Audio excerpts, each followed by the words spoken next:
ጤና ይስጥልን። ከሀገር ውስጥና ከውጭ የተመራረጡ አዳዲስና ትኩስ መረጃዎችን ይዘን ቀርበናል። ቻናሉን ላይክ፣ ሼር እና ሰብስክራይብ በማድረግ ቤተሰብ ይሁኑ እንላለን። ወደ መረጃዎቹ አለፍ። የኤርትራ ሰራዊት ወደ ሽራሮ ከተማ መግባቱ ተነገረ።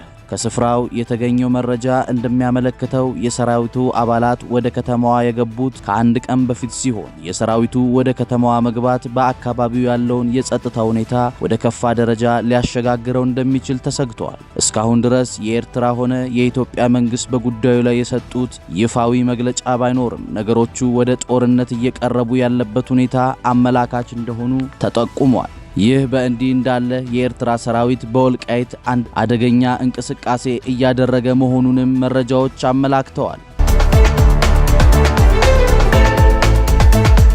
ጀነራል ታደሰ ወረደ አዲስ አበባ መግባታቸው ተነገረ። የትግራይ ጊዜያዊ አስተዳደር ፕሬዝዳንት ሌተናል ጀነራል ታደሰ ወረደ በትግራይ ወቅታዊ ሁኔታ ላይ ለመምከር መጋቢት 27 2018 ዓ.ም ላይ ወደ አዲስ አበባ ማቅናታቸው አውራምባ ታይምስ ዘግቧል። ለፕሬዝዳንቱ ቅርብ የሆኑ ምንጮች ለአውራምባ ታይምስ እንደገለጹት ጀነራል ታደሰ በዚህ ጉዟቸው ከጠቅላይ ሚኒስትር አብይ አህመድ ጋርና ከሌሎች የፌዴራል ከፍተኛ የሥራ ኃላፊነት ጋር ተገናኝተው በትግራይ ወቅታዊ አንገብጋቢ ጉዳዮች ዙሪያ በስፋት እንደሚመክሩ ይጠበቃል። ለአንድ ዓመት ትግራይን እንዲያስተዳድሩ መጋቢት 30 2017 ዓ.ም ኃላፊነት የተረከቡት ጀነራል ታደሰ ከ3 ቀናት በኋላ የስልጣን ጊዜያቸው የሚያበቃ ሲሆን ከመጋቢት 30 በኋላ ለተጨማሪ 6 ወራት በዚሁ ኃላፊነት ይቀጥላሉ ወይስ በሌላ ሰው ይተካሉ የሚለው እስካሁን የታወቀ ነገር የለም። ህወሓት የጀነራል ታደሰ የስልጣን ጊዜ ማብቂያ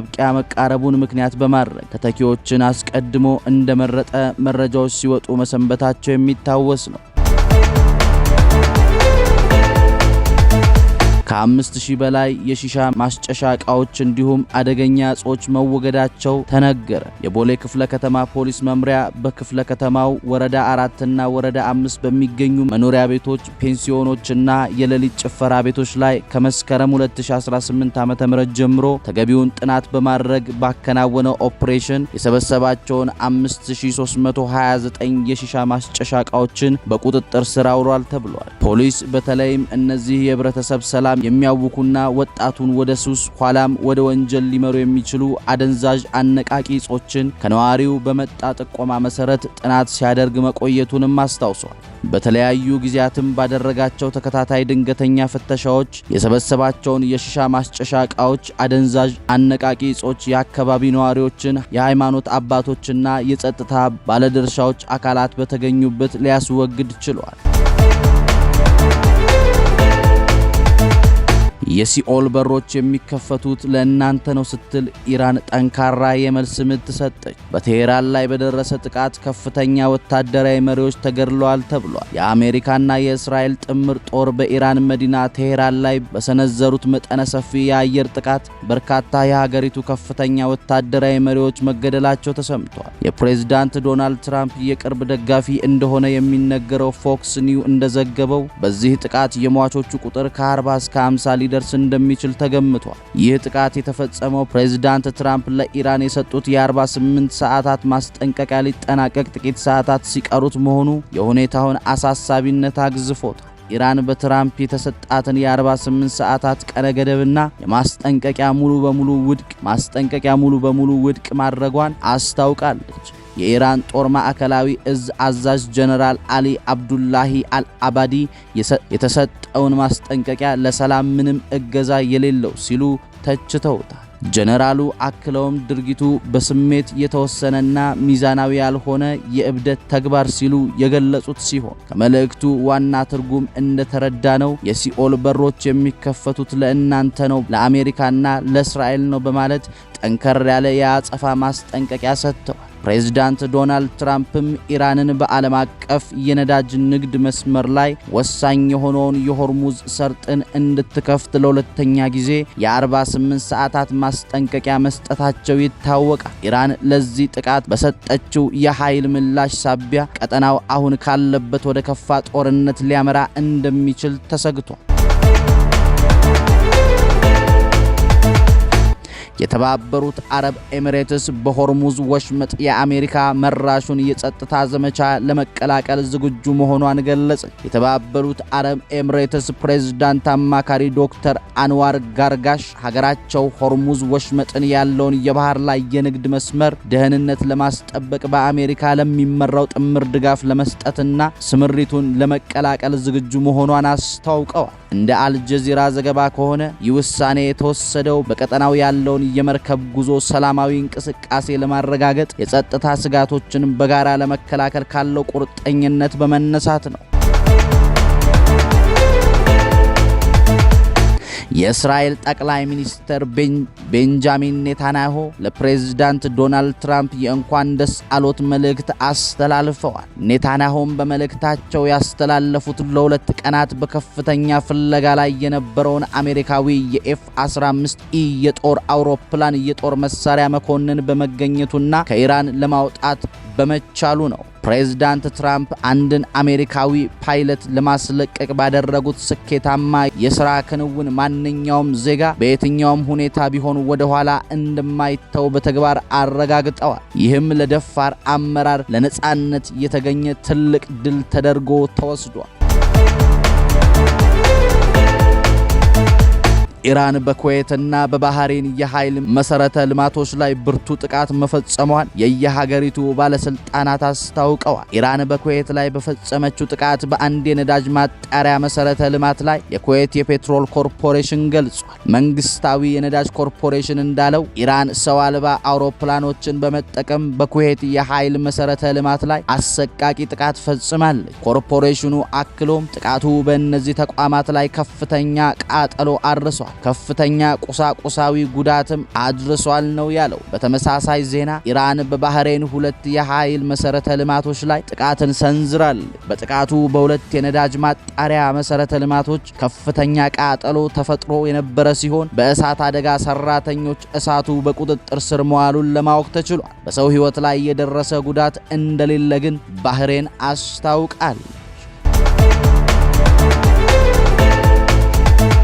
እስራኤል የኢራን የነዳጅና የገንዘብ ምንጭ የሆኑትን ከፍተኛ መሪ መግደሏን አስታወቀ። የእስራኤል መከላከያ ሰራዊት ባወጣው መግለጫ ባለፈው አርብ በኢራን መዲና ቴሄራን ውስጥ በፈጸሙት የአየር ላይ ጥቃት የኢራን እስላማዊ አብዮታዊ ዘብ ከፍተኛ መሪ የሆኑትን መሐመድ ረዛ አሽራፊን መገደሉን አስታውቃለች።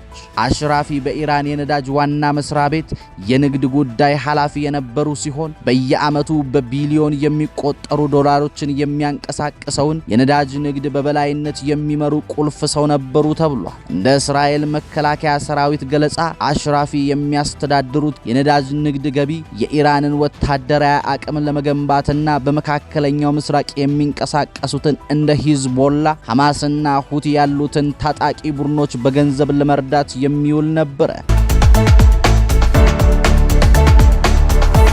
የዓለም ጤና ድርጅት ዓለም አቀፍ ማህበረሰቡ ሱዳንን እንዲያስብ ጥሪ አድርጓል። ሱዳን በአሁኑ ወቅት በዓለም ላይ ካጋጠሙ ችግሮች እጅግ አስከፊ ሰብአዊና የህዝብ ጤና ድንገተኛ አደጋዎች አንዱ እየተጋፈጠች ነው ብለዋል። ከ33.7 ሚሊዮን በላይ ሰዎች ማለትም ከሀገሪቱ ህዝብ ግማሽ በላይ የሚሆኑት በአሁኑ ወቅት አስቸኳይ የህይወት አድን እርዳታ ይፈልጋሉ ብሏል ድርጅቱ። እየተካሄደ ያለውን ግጭት የጤና ስርዓት ወደ ሙሉ በሙሉ መፈራረስ አድርሶታል። በቅርቡ በሕክምና ተቋማት ላይ የተፈጸመው ጥቃት ቀውሱን ይበልጥ እያባባሰው ነው ብለዋል። መጋቢት 11 ቀን በምስራቅ ዳይፋር በሚገኘው አልዳይን የማስተማሪያ ሆስፒታል ላይ በተፈጸመ የድሮን ጥቃት ታካሚዎችና የሕክምና ባለሙያዎችን ጨምሮ ቢያንስ 64 ሰዎች ሲገደሉ 89 ሌሎች መቁሰላቸውን ገልጿል። ከጥቂት ቀናት በኋላ መጋቢት 24 ቀን በሃይት ናይል ግዛት በሚገኘው አልጀበላይን ሆስፒታል ላይ በደረሰ ሌላ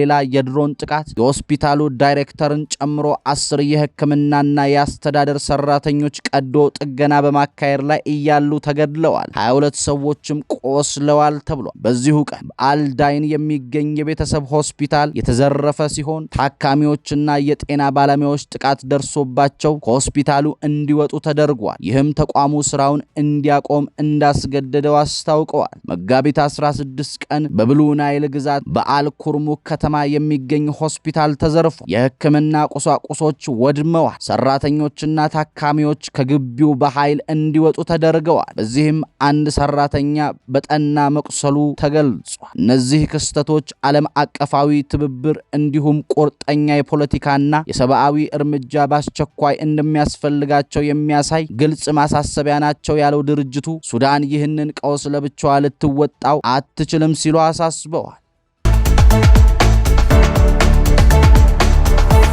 ኢራን በሀገሪቱ ፖለቲከኞች ላይ የንግግር እገዳ መጣሏ ተሰማ። በኢራንና በአሜሪካ መካከል ያለውን ጦርነት በከረረበት በዚህ ወቅት የኢራን አቃቤ ሕግ ቢሮ በሀገሪቱ ፖለቲከኞች፣ ተቃዋሚ ግለሰቦች ላይ ጠንካራ ማስጠንቀቂያ አስተላልፏል። አቃቤ ሕጉ ባወጣው መግለጫ ማንኛውም ፖለቲከኛ ከስልጣን ገደቡ ውጪ አስተያየት ከመስጠት እንዲቆጠብና ከሀገራዊ ጥቅም ከአንድነትና ከማህበራዊ ትስስር ጋር የሚጋጩ ንግግሮችን እንዳያደርግ አዟል።